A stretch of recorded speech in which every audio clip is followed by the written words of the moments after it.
Beginning in the 1920s, psychiatrists embraced a new group of procedures that claimed to work by creating intentional damage to the brain.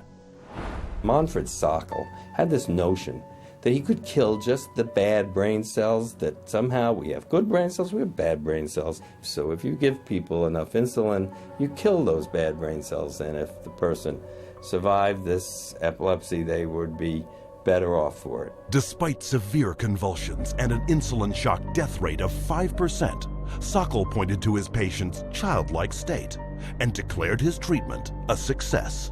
Hospitals built insulin shock wards, and coma therapy became big business. Not to be outdone, Ladislaus von Meduna of Hungary believed he could drive out mental illness by inducing brain-damaging seizures with a drug called metrazole. He noticed his epileptics had no mental health problems, and his mental health patients, his psychiatric patients, seemed to have no epilepsy, and so he thought doing one would obviate the other. The theory was that epilepsy and schizophrenia couldn't coexist in the same brain, and that if epilepsy was induced, that a seizure was caused, it would, quote, drive out the schizophrenia. There's no scientific basis for this whatsoever. Metrazole was fast and lucrative. In a morning, a single psychiatrist could chemically shock 50 patients into a docile and manageable state.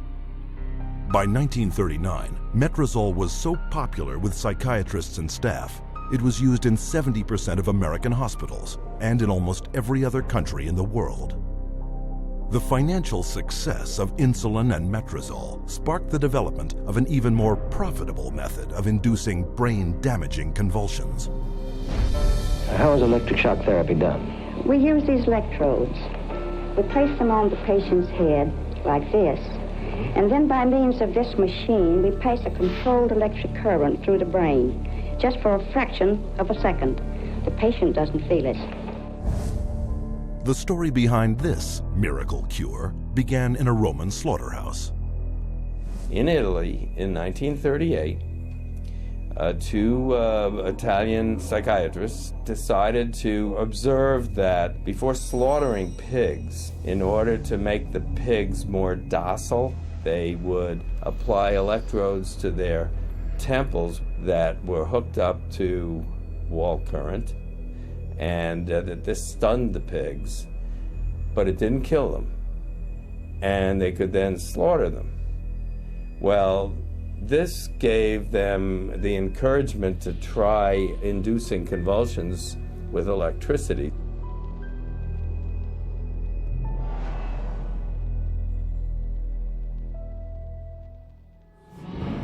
We would see teeth falling out, broken spines, bones knocked out of joint, broken bones, and people even getting internal organ damage from being restrained while they were having these uncontrolled, writhing seizures, convulsions. Many patients have been returned to their homes and jobs who might still be here if it were not for this helpful form of treatment.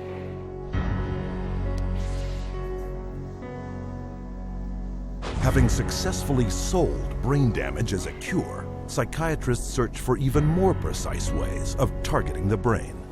This was jump-started in 1848 when an explosion blew a steel rod straight through the head of Vermont railway worker Phineas Gage.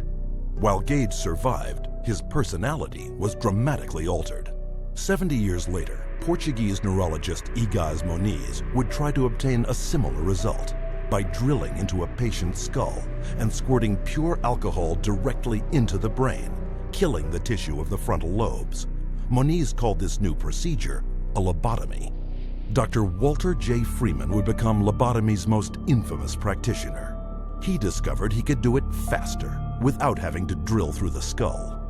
There was no anesthesia, and he would just lift up the eye and stick nothing more than an ice pick right into the brain, right under the orbital bone, and then just rake the thing back and forth until he was satisfied that he had caused enough disruption of brain tissue, and then pull it out. Freeman traveled the country in his Lobotomobile, hacking apart his patients' brains on stage, or sometimes right there in the vehicle. And he would pull up and offer lobotomies to people, get referrals from the local doctors, or sometimes people didn't even go through doctors. They'd go right to the lobotomobile, and he would just do the brain-damaging procedure right there. By the time his surgical privileges were revoked after his last patient died on the operating table, Freeman had performed or supervised over 3,500 lobotomies, more than 25% of which, by his own admission, left his patients in a vegetative state. They lobotomized 1 million people in the 40s and the 50s and beginning of the 60s until they came to the conclusion that this was a destructive treatment. But though the stories of miraculous cures were soon exposed as brain-damaging frauds, psychiatrists kept one step ahead, inventing new forms of psychosurgery, passed off as medical advances. I completely shuddered from head to toe. And that's what I heard in my head when he drilled something in my brain. Northwest, actually, of the centre hole. I'm sorry I had to do that. Yeah, why did you have to do that? I went, oh, funny, and Did you? my head all shook inside. Oh dear. Oh, my head shook inside. Yes, all right. Everything shook, my eyes, everything, my teeth. Oh, that's wrong. That was grievous bodily harm done to my brain. And nobody has the right anyway to play God with somebody's brain. The whole operation took about 8.5 hours, and they kept me awake for every second of it. And I remember every second of it. And I still remember it to this day because I have this operation every day of my life. Whether I like it or not, I have it. Psychiatrists still tout the benefits of psychosurgery, a treatment that earns them $3.1 million annually. But in the wake of lobotomy's tarnished reputation, psychiatrists were quick to push electroshock back into the spotlight. Renaming it electroconvulsive therapy, they now give patients anesthetics to squash their screams and paralyzing agents to avoid watching the writhing of agony. The main misconception that people have about ECT is that it's new and improved. The new and improved refers strictly to these cosmetic improvements because, in fact, they make it easier on the witnesses. The person isn't shaking all over the table. They're paralyzed now. It isn't new, it isn't improved, it is worse.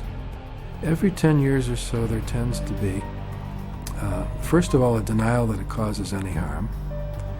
Secondly, an acknowledgement that it might have caused harm, but here's a whole new approach, and now this one is blameless, without any research to back it up. The ECT machine can produce anywhere from 50 to 400 volts. It's the kind of energy that we use for industrial machinery that might be in a steel mill or a printing press, some large piece of machinery. It's an extraordinary amount of energy, and it causes a great deal of damage. And while stories of prisoners physically mistreated with electroshock are well publicized, the amount of voltage doled out by psychiatrists for ECT is up to 33 times greater. And that damage is most often targeted at the most vulnerable. 2/3 of those who receive electroshock are women, given such diagnoses as premenstrual syndrome, menopausal disorder, or postpartum depression. Half of electroshock patients are elderly. Once they become eligible for government health care at age 65, twice as many American seniors receive ECT than at age 64. And what does this all add up to? 100,000 dead, and countless others so brain damaged they have no hope of ever recovering a normal life. For a total of $12 worth of electricity, psychiatrists in the United States alone rake in $1.2 billion. But the next miracle cure psychiatrists added to their arsenal made them more money than ever before. For it was faster, cheaper, and could potentially turn men, women, and children into patients for life.